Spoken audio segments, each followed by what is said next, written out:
When looking for your favorite tools and supplies for your next flooring job, we have the absolute best place to shop online. Head on over to shagtools.com, the pro's choice for everything from cutters, adhesives, knee pads, shower systems, and more. Shag Tools carries all the premium brands you know and trust. In stock with fast shipping to either you or your job site. And right now, our new customers are going to receive 10% off their initial purchase using the code HUDDLE10. That's right, HUDDLE10 at shagtools.com. What is up, guys? Welcome back to The Huddle, the #1 podcast in flooring. We are here every week to help you guys gain forward progress in your career. As I say every week, we are here to help you guys win. For all our new viewers, welcome to the team. With me, as always, Mr. Daniel and Jose Gonzalez. What's up, my man? How are you guys? What's going on, brother? Doing all right. We are trying to stay warm. We are post New Year, couple of weeks. Everything getting started off well. We've had better beginnings to the year, that's for sure. Yeah. It's a little slow around us right now. Yeah. What ended up happening is it was like full throttle, and then it went. It only there's a hurry up and get to that point of waiting. Yeah, that tends to happen around here pretty almost every year. I mean, to some degree, where we get pretty slow about this time of year, and it just seems like it's like, ugh. I like to use these times. I right before I got on here, I was talking to my one of our estimators, and called a couple clients. Like, I'm just beating the bushes and trying to beat the bushes, see what jobs we bid last year that are gonna kick loose and give us some opportunity this year.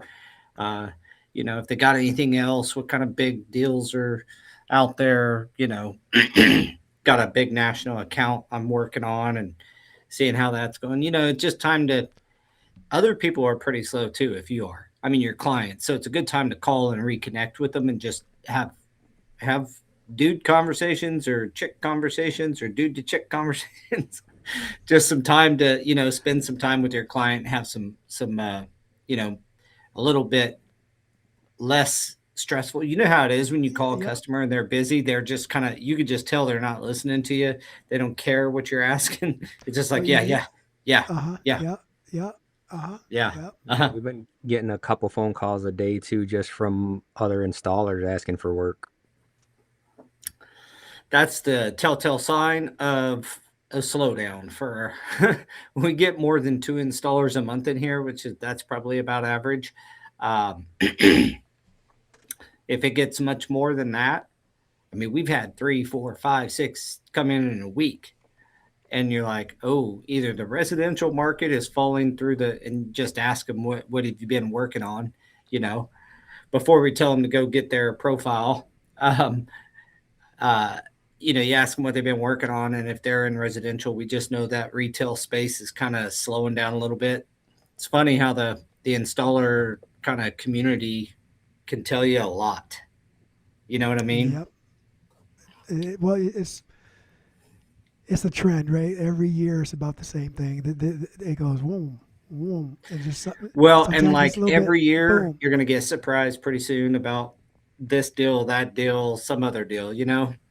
I've quit worrying about the slow times and just started executing, because it's one of those deals where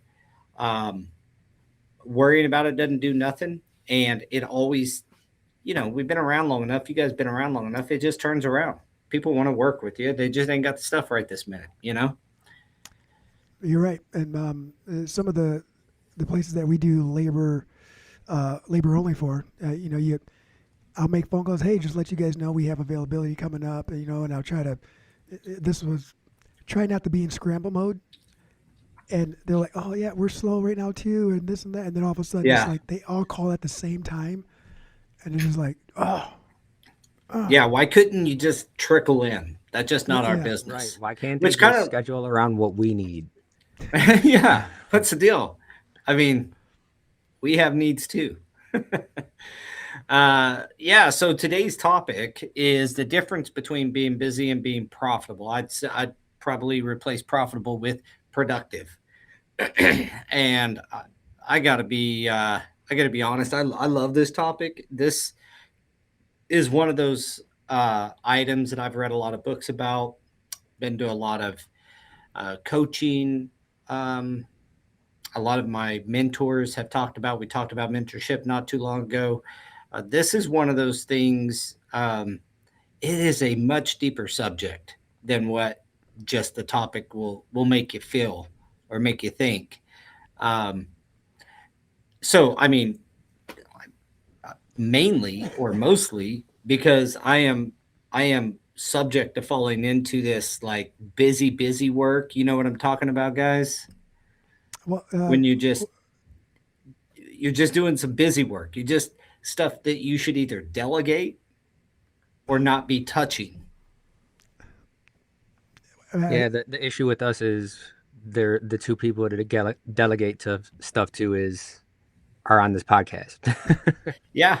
Well, you guys have to. I think this year should be a year that you guys just we're kind of talking live on a podcast about business It's growth real all the business time. stuff, right? I think this is your year to hire somebody. I Well, mean, right now, what I'm doing is I'm trying to systematize stuff so that way we can do it. So I'm going through the way that we do the books and the way that things are organized to be able to be like, okay, like almost like kind of yeah, programming, right? If you're this, trying to then put that. your If SOPs together. yeah, so if you do cleaning this, everything up. Yeah, I mean, having systems is key, but I've been doing it for 25 years, 26 almost. Been in the business, like operating as a flooring contractor. I'll tell you what, I still am building new systems today. It will never stop because the world never stops, technology never stops. Stuff that I put together a long time ago has to be turned into some digital format. Now it has to be kind of AI enhanced, or a lot of it I can just Yep. have AI do. So you'll never stop. So I would not hesitate if you have the capability to start to hire is go ahead and open your mind to start hiring sooner than you think is feels comfortable. And also the way that I wish I would have done it, you wish you could go back sometimes and redo things. Um, is clearly identify what I am great at and then hire for the stuff I'm not good at. I just hired for stuff I thought somebody would bring more business or whatever that is. If I was back then, we did manual takeoffs. Do you guys remember those? You know oh what yeah, that my is? Do you know what brother a didn't. scale ruler is? This dude didn't want to switch away from that for the longest time. He said he Dude, didn't trust I was technology. Now he I was uses so mad. technology more than I do sometimes. I was so mad that Daniel's like, we have to learn how to use these measure programs. Like, dude, I could use this ruler. I could do this. Like, let's race, right? And when he didn't know how to use it, I would have beat him. But now that I know how to use it and he does, is you cannot get that time back. There You is cannot no get that time comparison. back. The amount of variations I can do on a large project and do an alternate 1 through 20 if I want. Right. And And that's what people don't realize, right? Because there's still a lot of guys that are on the groups and they're like, nope, uh, pen and paper, or right, to do everything. And then it's like they don't realize that once you're done with your takeoff, it's okay. Now I have to switch something, drag and drop. Done. Yep. plus, I found out some Yeah. shortcuts on Measure Square to help out. At the end of the day here, you're always going to be systematizing, and like we are getting ready to one of our positions. So if anybody out there wants to consider coming to work for me, I am looking for a pre-construction coordinator, and that person will be in charge of evaluating our bid invites, running it through our formula to determine whether or not we should bid it. We don't make those decisions by just looking at it. We Dude, have a formula we built, and we you just, have a formula, huh? Hmm. You yeah, use I Measure can send Square? it to you. Huh? What's Yeah. up? You know they're coming out with AI that does that for you.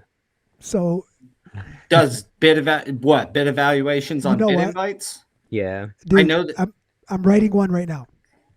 I already have it.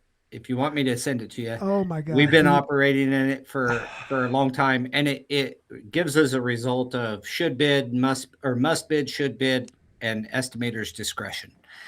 My That's goodness. essentially what we do. And so after we've run it through the formula, so no one has to decide that. In fact, my assistant will run 99% of our bid invites through this formula, tells us whether or not, tells our estimating staff whether or not we should be bidding this job or not. And once that's done, then this position, pre-construction coordinator, would basically support all things estimating, manage our bid invites, make sure that our bid calendars are up to date. I've broken it a week and 2 days a week, and then 1 to 2 days of follow. So the hunting is when you get out and with for new clients or looking for new business from new clients. Farming is when we have our current client list and we're just what's up, trying to get some more estimates, checking, see if we can work with them on. And then, of course, follow up is just following up on our bid. So I am hiring a pre-construction coordinator. Good salary with a great profit sharing program here. So if you know anybody, please send them my way, Paul at stewartandassociates.com. All spelled out, STUART. That is my Hi, plug for Jorge. myself. But that being said, a lot of that little busy work is what I systematized out, right? And then now I'm going to delegate that, even the management, so to speak, of all of our estimators. So any estimator will have to, be accountable to this person. But the tricky part is this person's not their boss. So the accountability part is this person would create a weekly report or fill out a weekly report and turn it into me and our COO. And that's the accountability piece is how many bids we get out, how many were we supposed to get out, that kind of stuff. So just systematizing and getting rid of that busy work, that's a lot of what both our topic and what I was just telling you, Daniel, is. And you don't have to. The key is I always try to hire the highest part of my company. Like my first hire in business was a vice president. As far as Keep in you in my line. office, I just thought, if I had somebody that could do more, do a bunch of stuff, and get more business. When in fact, I was good at estimating, and that's when I brought up manual. I'm not as good at Measure Square, mainly because I don't do much estimating takeoffs anymore. But back when I did all the takeoffs, I was really fast and efficient and thorough with my manual takeoffs. Had I had somebody at a lower level just to support me back then, A, I would have formed better habits, and B, I would have probably gotten a lot more work. So, this trap of kind of staying busy and you feel like you're being productive because you're busy, but you're not productive, really. In fact, this is one of the biggest retardants to a person's professional success that there is this getting trapped into busy work. Uh, You know what I'm saying? Yeah. yeah, I know exactly what you're saying because it happened to me yesterday. Well, it happens to me probably a lot, to be honest with you.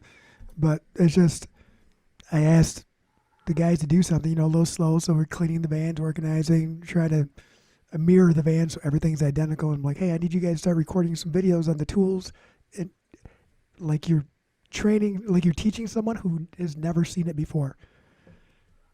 Then I watched some of the videos. I'm like, yeah, I can't. use that video. Like, okay, so I ended up shifting gears and writing a script and then doing how to, like an entire script on what to do for the tools and how it's expected, and then how to upload it to the right part of Teams to create the library. So that way we can go back and edit later on. And yeah, Yeah, I mean, that's that's been like, more system building. That's not bad. I but mean, what but that's I'm my distraction. I was distracted from what I was supposed it to be doing.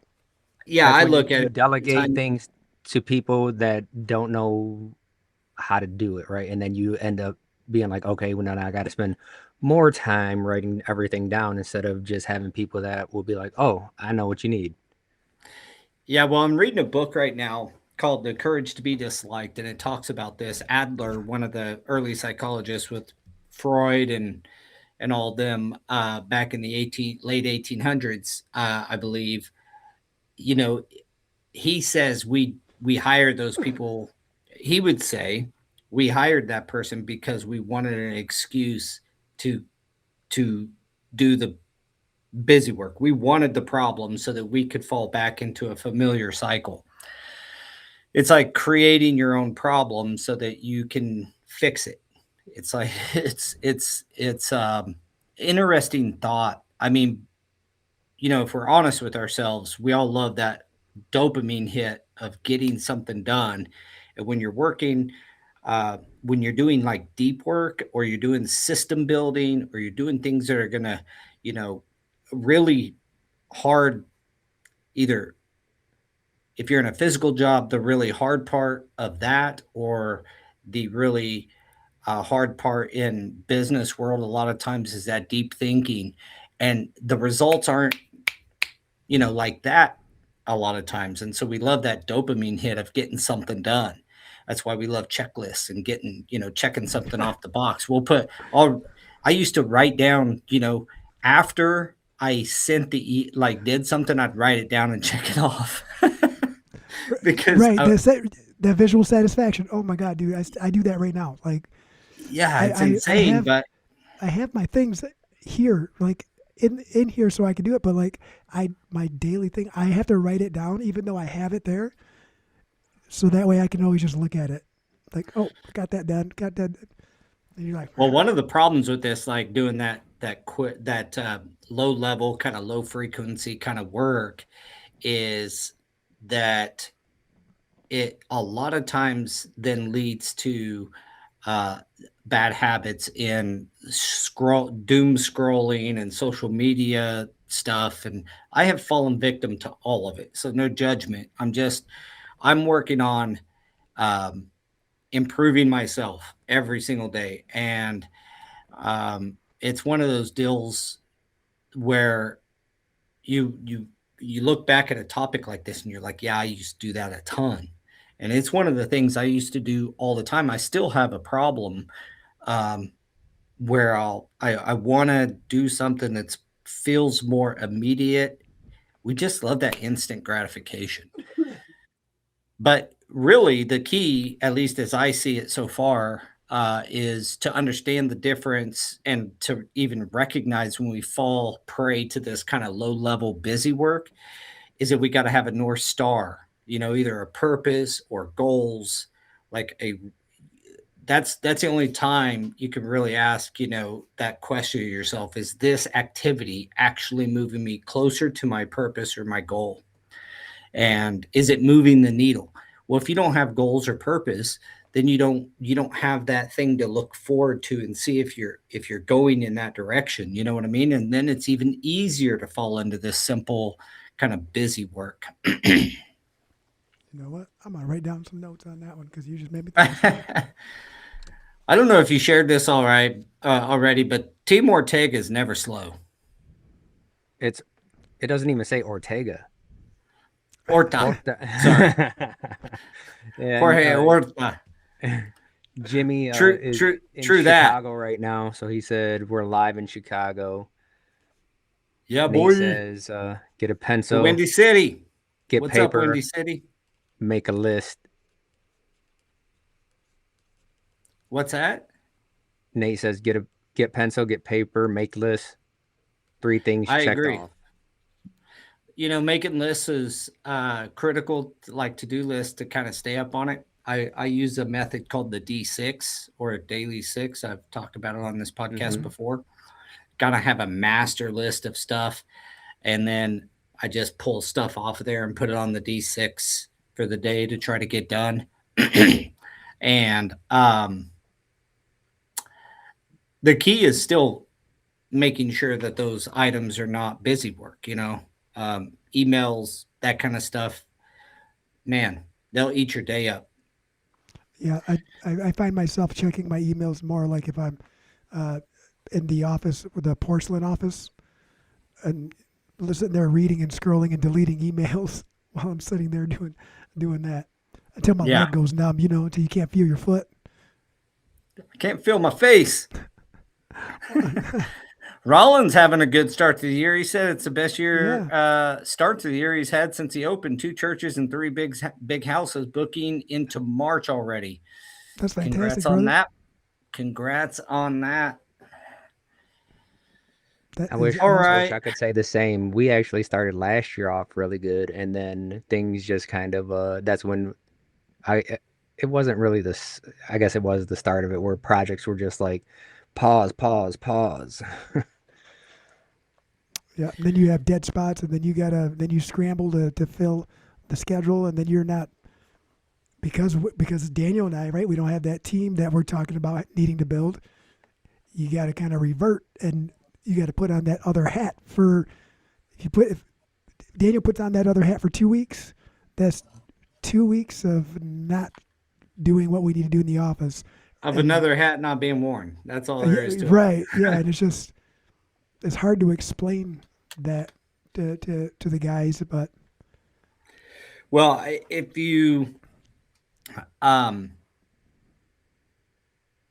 think back, I don't know if you're still in this zone or if you have to think back about it, but as I think back, I remember times going in and stalling up till 3:30, 4 o'clock, and then I'd go to the office and do takeoffs till midnight. I mean, like, that's what a lot of people don't see when you're building a business, is just Right. all that type of time.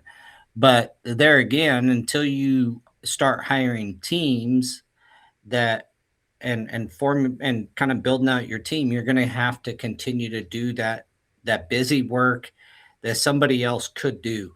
I I had it turned around for me. It's been a few years ago. I had a custom or a consultant come in, and I would give them not probably the highest rate in overall consultant activity and advice, but the one thing they did give me, which, like anything, there's usually a nugget in there.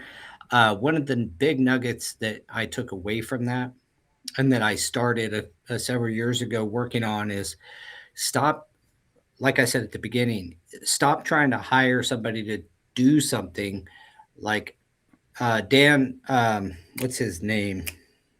Not Dan Sullivan. Buy Back Your Time. I forget the name, his name, but he's the author of the book Buy Back Your Time. I read that book not long Martell? Dan Martell, not long after it came out. And it's about hire a damn assistant. Have an assistant. It's a fairly cheap role in the scheme of things.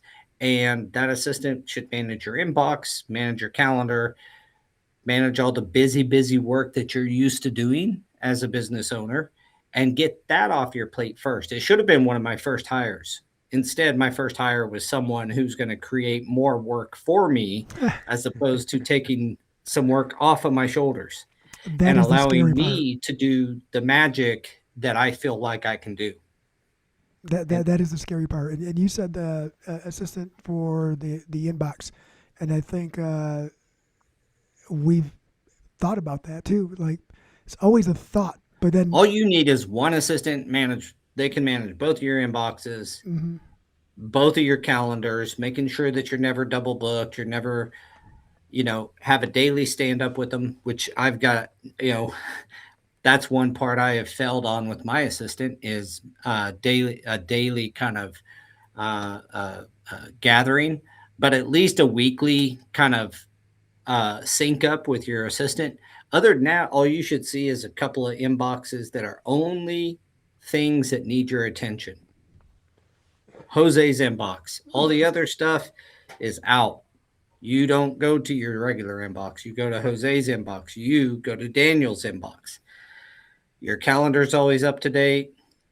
You use Teams for instant messaging in our office. I'm assuming. Mm-hmm. Do you use like so have him or her, shoot you a quick Teams message. Hey, take a look at your calendar. There's been some changes on the 13th or on the 15th or whatever the deal is. And then I add stuff on. It's probably the plight of my assistant is when somebody schedules a meeting with me directly and she's in the background trying to schedule something else and I take up a spot that she was considering. So I've yet to get to the point where I'm like, call my assistant because I feel like I'm pushing a customer off or something. And I still don't know that I can do that. I don't know. If they want a meeting with me, I'm going to schedule the meeting and my assistant can work around it. She's never complained to me, not one time about it, but it is, I am sure somewhat frustrating when you're trying to schedule me for something else and I'm over here scheduling myself. Right. But it has taken an immense, there's days I'm like, man, all I, have to do today is these big deals. Like I don't have any small deals. I have nothing small to work on. Like they're all major things that will either impact the business, move me closer to one of my goals, or like it's like all big stuff. And that can frankly be a little unsettling because you're used to being busy because that's what makes us feel valuable sometimes. You're absolutely right. If I sleep in, like when I was sick, I was sleeping in, and then when I woke up, it's like 9 o'clock. My day is gone. My whole day is gone. It's 9 o'clock. Mm-hmm. Like I feel like I haven't accomplished anything. Like, you're sick, so I still got to look at emails. Like people are still on their schedule. Trying to read the email on my phone while I'm falling asleep isn't it probably doesn't look very very professional, but well, that would be one hire that you can get like, frankly, my assistant's in the Philippines. Her name's Abby. It does not have to be there in your office. You have teams. You can meet with them anytime you want. It's not a role that needs to be right there in your office necessarily until you feel like it should be. And she's done a wonderful job for me. Affordable. I'm doing her. She loves working. She makes more money than she could ever make in the Philippines. And it's a win-win. And so anyway, that's the assistant, and frankly, I wish I would have hired an assistant many years ago. But that did come out of my consultant. She was like, you need to get an assistant. She actually hired my first assistant. She was an in-office assistant. Later, that didn't work out. I ended up going and interviewing a bunch and hiring Abby. But that's been real helpful, even on things that you don't think of, personal stuff that I forget about. Like she doesn't let me forget about, any, not that, honey, I would ever forget our anniversary, but anniversaries or any of that stuff, like it's not going to get forgotten. It's on my calendar. And it's real helpful.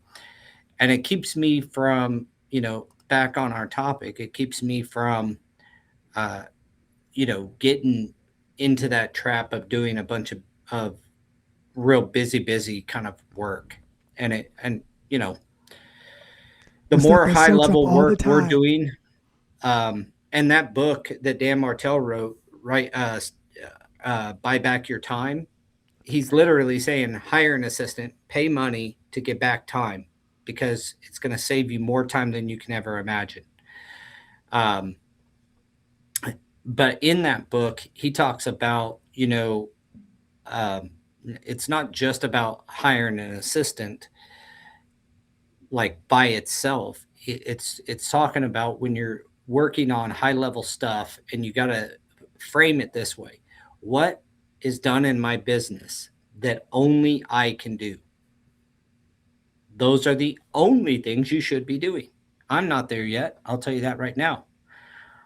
But what in your business can are you the only one that could do it? And then that's what you should be doing. Like, I'm the only one that can sign checks. I got to sign checks. Financially, there's certain things only I can do. I've got to Right. do those things. By But design. I don't have to go through my email. I'm not the only one that can go through my email. And it's not a comparison of your current staffing.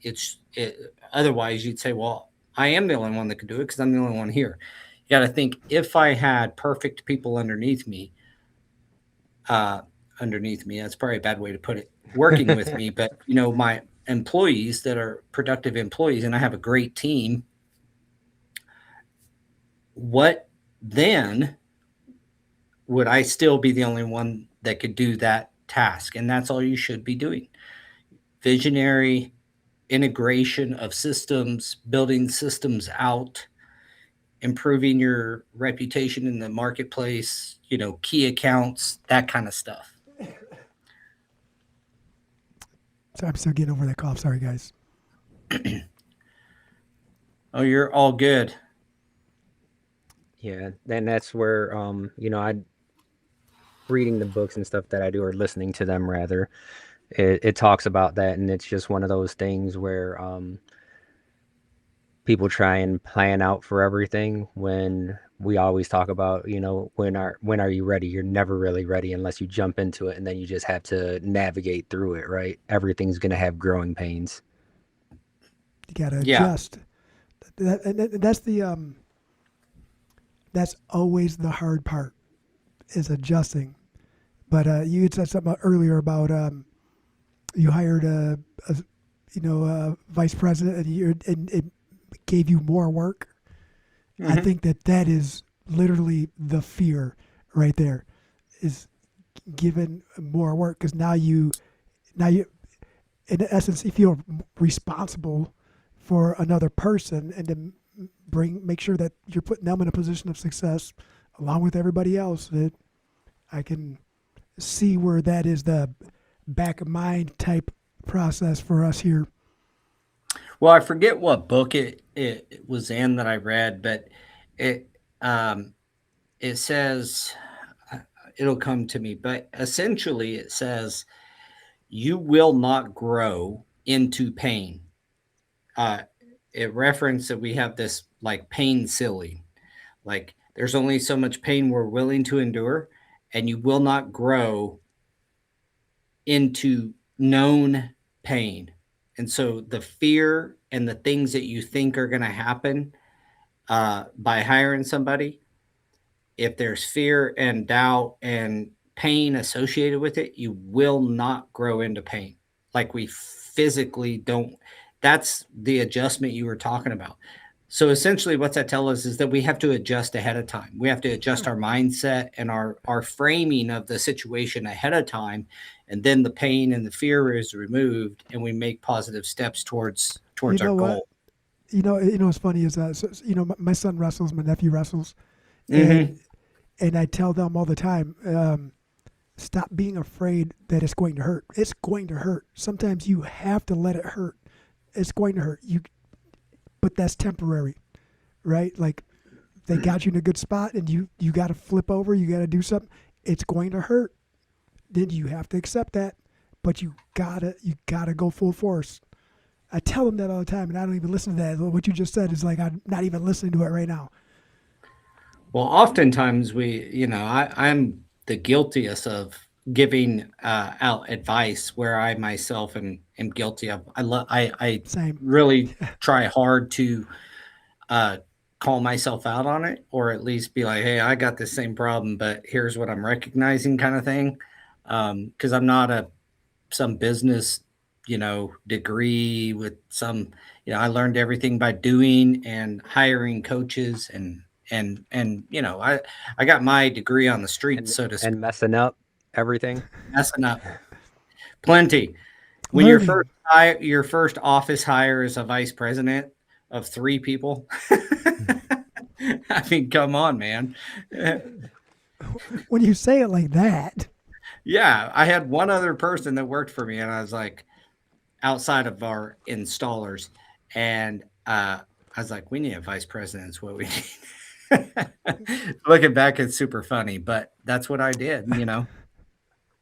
And I it think just it's all it did was, like I said earlier, it just created this overload of work that I then, because I had to make sure that he I didn't have anything in place for a high level employee to be working for me anyway. I had no systems. I had no like mission statement. I was in this business to make money, and because I figured, I could make more money than installing alone. That's all I that was my only reason for starting the company. I had no grand, you know, Dalai Lama kind of purpose, like, oh, I want to be a positive influence on the world and hire employees and gainfully improve their life. Today, I have more of that purpose. Back then, I cared nothing about that. I just wanted to make more money than I was making then. that was a great delivery, by the way. The voice impression there. I saw you hovering a little bit when you said it. But, yeah, I don't think that's really anybody's goal, right? Like maybe it was. Do people hire Vice presidents of two of in a company of 2? Yeah, just a few of us. Is it to inadvertently have someone hold you accountable? Is that what it is, or maybe someone who can say, "Hey, you're missing this, you're missing that. Let's build it," and then. Yeah.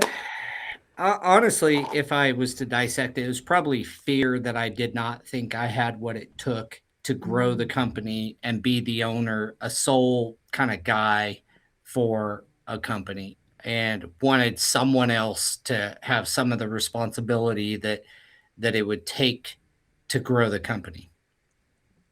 Gotcha. If that's probably the biggest thing. Um, Also the dumbest thing.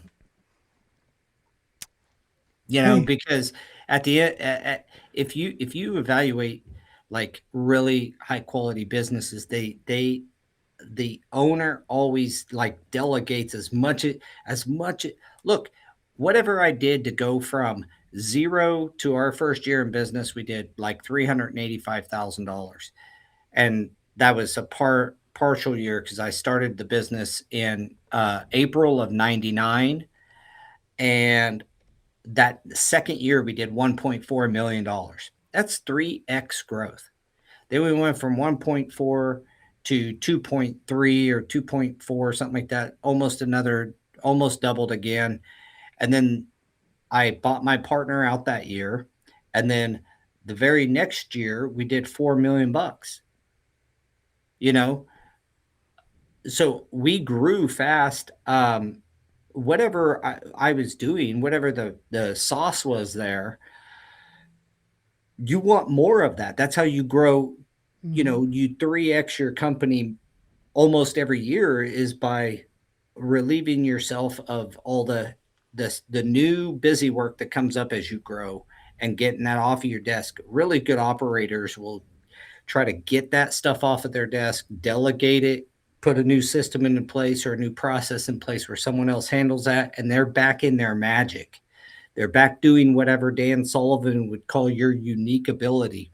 I was I was mentored in strategic coach for about 4 or 5 years, and Dan Sullivan, uh, and I went to the Chicago office. That's where I was went for strategic coach, and that's one of the things is like find your unique ability and make sure that you are always protecting that. Like you're always trying to spend as much time in whatever that is, your unique ability, something you're uniquely good at or uniquely better than most at.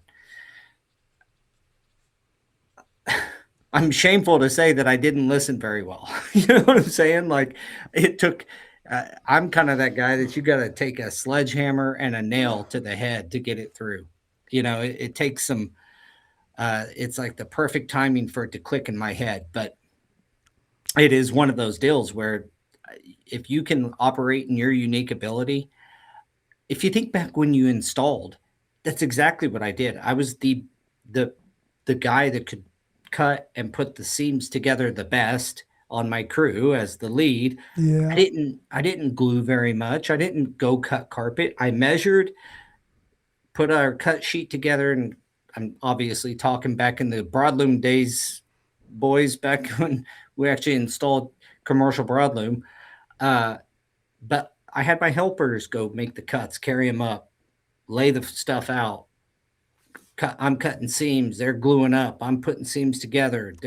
You know, we do that. I did that in my installation efforts, but a lot of times most times I didn't do that in business. I didn't really translate that over. But you know, I'm kind of what they call slow. So if I can do it, guys, anybody can do it. And it's one of those things where it sounds simple, right? But it's not on just to implement something like that. And that's what we've been finding out, because we've tried to hire people to take stuff off of our plate, and then like you said, it just adds more stuff onto your plate. Yeah, you We're get hiring wrong. well, that or your the stuff you're trying to get off your plate is not low enough down on the totem pole. Ah, Like low enough where somebody entry level could actually do it, you know, or you're trying to hire, you're obviously you could be hiring wrong, uh, or there's multiple, reasons to that. That person might not fit that skill or have that skill set. But if you hire, um, start with an assistant. That is my best advice. If you guys would just take the leap, 2 or 3 thousand, 4,000 bucks a month tops, for an assistant, a couple grand a month, for a remote assistant, and your inbox and your calendar is handled. Your travel, if you once you get somebody who's really trustworthy and you give them a credit card, they can handle your travel. They can handle your stuff. So like all of that off your table is probably would just by itself be a big relief. No more deleting stuff or reporting to spam or whatever. That's all handled by man. somebody else. No time in your inbox except things you need to take action on. I try to, this is going to sound weird, but whenever I start going through my emails, I try to put a timer on and limit myself, because I'll get lost in there and deleting and moving and trying to organize. Do you know what Yeah, that's called? you start doing that busy work. That's what it is. It's like you get because like I'm gonna always go back to, we all have ADD, whether we like to admit it or not, right? And it's really easy to hyper focus on something, That's even when it's not productive. Easier when it's not productive, even. Yeah, it really is easier. yeah. So, Daniel, you just said that, and so these headphones, I'm finding that when I put these headphones on, it blocks out the rest of the world, and then I do put them on when I do want to when I need to hyper focus on something, but then I lose track of time, and next thing you know, it's 11 p.m. and I've been working on things for like 7 hours. I'll tell you a trap that is after you start figuring this out that I've fallen into and that I've got to be careful of. I'm mindful of it. Is death by meetings. Like every day, I have 2 or 3 hours of meetings. Not every day, but a lot of days, and so I'm mindful of it. I'm right now. I'm maybe I might be confessing right on the podcast that I might be giving myself my own excuse, but I feel like a lot of the stuff that I'm doing is necessary because of the Trade Tap and VTI and Training Hub launch stuff and getting ready for TICE and all that. And so there's a lot of meetings surrounding that stuff, and obviously we do the podcast together, so we have planning for this that we do, and so all this stuff, man, you can then end up in nothing but meetings. So Yeah, I try to minimize that, but unless you're Jorge and you have a job rubbing Diddy down with baby oil, apparently he got experience. No, Oh, I get it, but goodness, I don't even. the That was out opposite of left side field, Jorge. is that you also need these meetings, right? Because in the EOS system, right, in traction, it's one of Mhm. those things that I listen to every now and then just to, you got to refresh, right? It's always trying to get better. And they say, when things are running smoothly, a lot of the times you're like, oh, we don't need this anymore, but you still need to do it because that's why things are running smoothly. Yeah, it teaches that productive meeting, and the meetings are.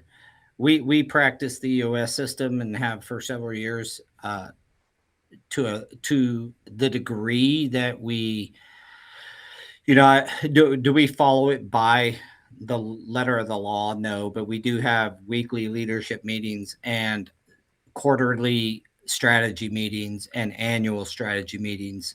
Uh, we, but I'll tell you what, when you put you use those meetings right, and you put like um, goals in front of other people, you know, so your vision, you got a visionary and an integrator, and even that in its very nature is about delegating and making sure the visionary, his unique ability is that, and you have to protect that. Who's your visionary, who's your integrator, what and what if the making sure. visionaries' visions are about 3 years, 4 years ahead of the financial abilities?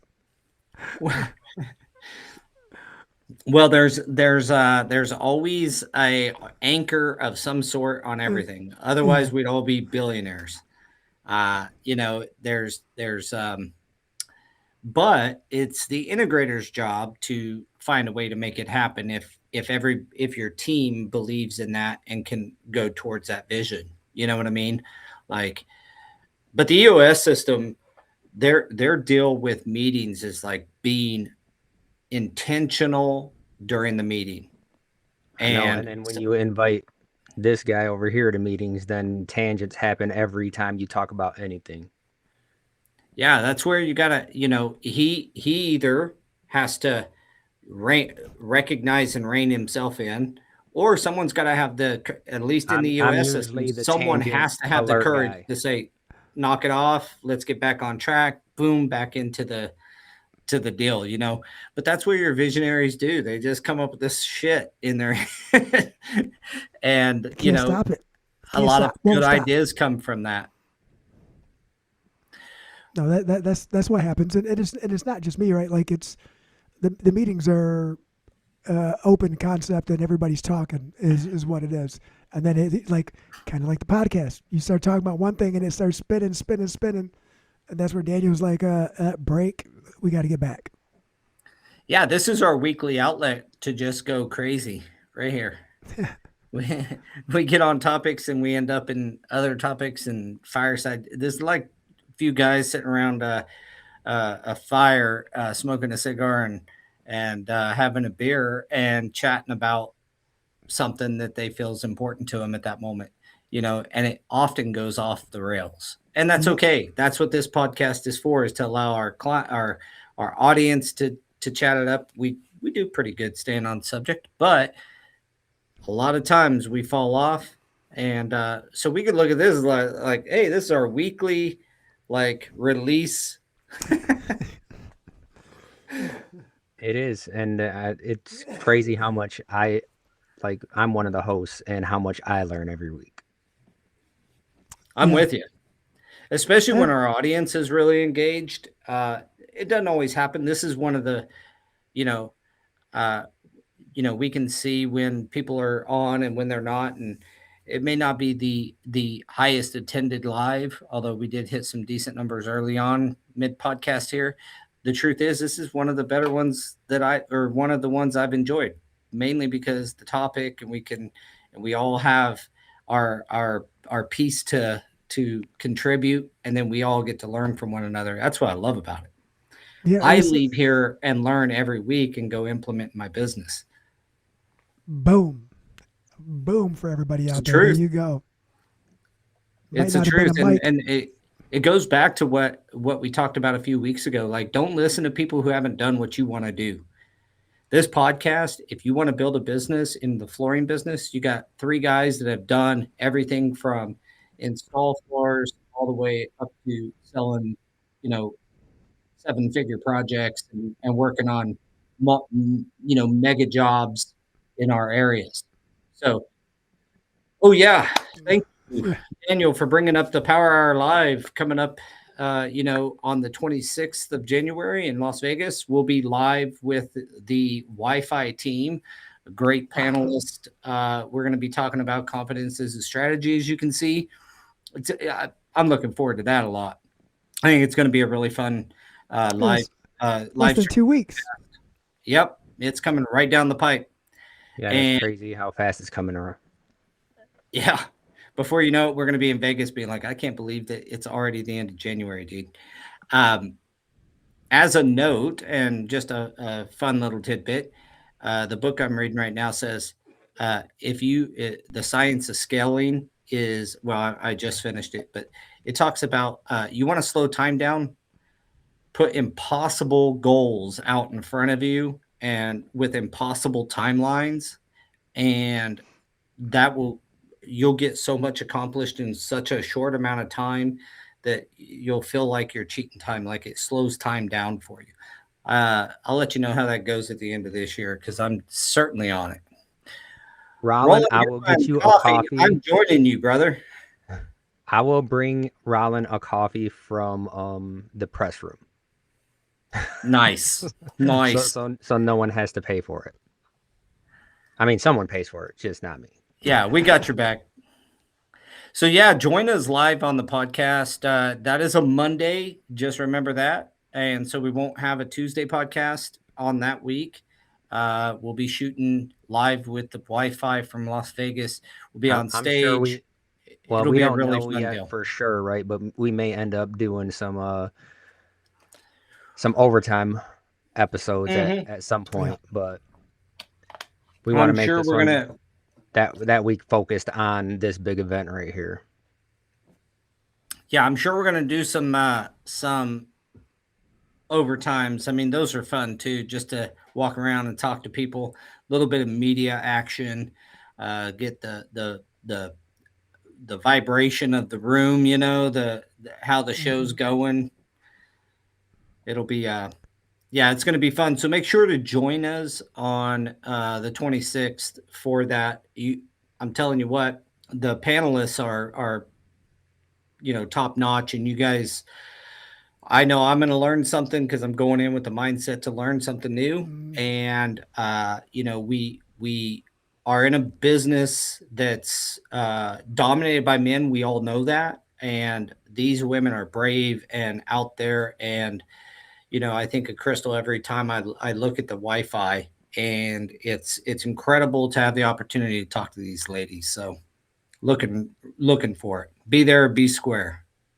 Yeah. Yeah, baby. Hold on. All right. Well, we have come to the end of the podcast. I do want to mention again that the come visit us at the CFI booth. We're going to be working with the CFI at the TICE event, releasing their new training hub. It's going really well, and Oh, is if that you have the training hub is putting all the industry trainings right at your fingertips as an installer. No, you don't have to search. You go to your account, you log in, single sign on, go to your training hub, check it out, look at what events are coming up.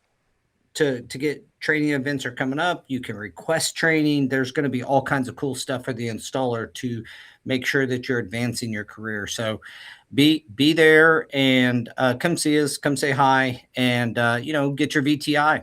The VTI will be live at that point as well, and we'll have all of the Go Career stuff out, and Trade Tap and all the trade tap stuff in for, like I said, the training hub and the VTI are the two main parts that we're releasing this month. So we're excited about that. Come see us at the booth, and don't forget to check out the installer competition. That's Yeah. always fun. Go check I that talked to out. Jimmy this morning. He was like, "Yeah, I'm gonna be competing." I was like, "Oh yeah, not even gonna be able I to hang out forgot, all dude. day." Yep. Jimmy I won't be hanging forgot. out. Jimmy's going to be busy. Good luck, Jimmy. One Yes, of our sir. 5 hammer guys in the old hammer rating algorithm. With the new VTI, Jimmy's still way up there, and we'll get to reveal some of those rankings on the index. Yeah, and But you can yeah, text me go check back out anytime, the Jimmy. website right now. The website here that you see up on your screen is uh, our coming soon page. Our full website release is again really close to Ty's time frame, so we kind of have everything releasing about the same time. So we look forward to seeing everybody out there. If you're catching us on one of our social medias or on YouTube, please give us a like and subscribe. Follow our stuff. Please don't forget we're creating content for you guys, and we'd love to hear from you for what you want to hear from us. We want to get more experts on. Every year we increase that. We want to do more of that in 26, but we need topics, things that matter to you as the installer, and share this thing. Get installers that are getting your phone, send the link, invite everybody that that's an installer to our podcast. Let's increase our community this year. We Yeah. are the number one podcast in flooring. Let's keep that number one stat and keep growing this together. So it's because of you guys and these two gentlemen that this thing works. Shout out to our back end manager that keeps us all in line, Ashlyn. She does a fantastic job of keeping us reined in She and gets really focused. angry when you're not at things like Dude, 15 minutes early. So dude, we got Yeah. we got a yay! I see you guys both already. Yeah, we Wow. got on early today and she was happy about that. So thank goodness. also, And Rollin asked what time the Power Hour live is, and it's at 2 p.m. Pacific, so 11 Eastern. But he's gonna be there too, so you may be busy at the same time. But I mean, you stay pretty busy while you're there too. Yeah, yeah. Well, if you're well, going come down to join us. If ties, you can make it, come join us. It's going to be a blast. So until next week, guys, we're going to sign off. Thanks you, everybody. And again, like and subscribe.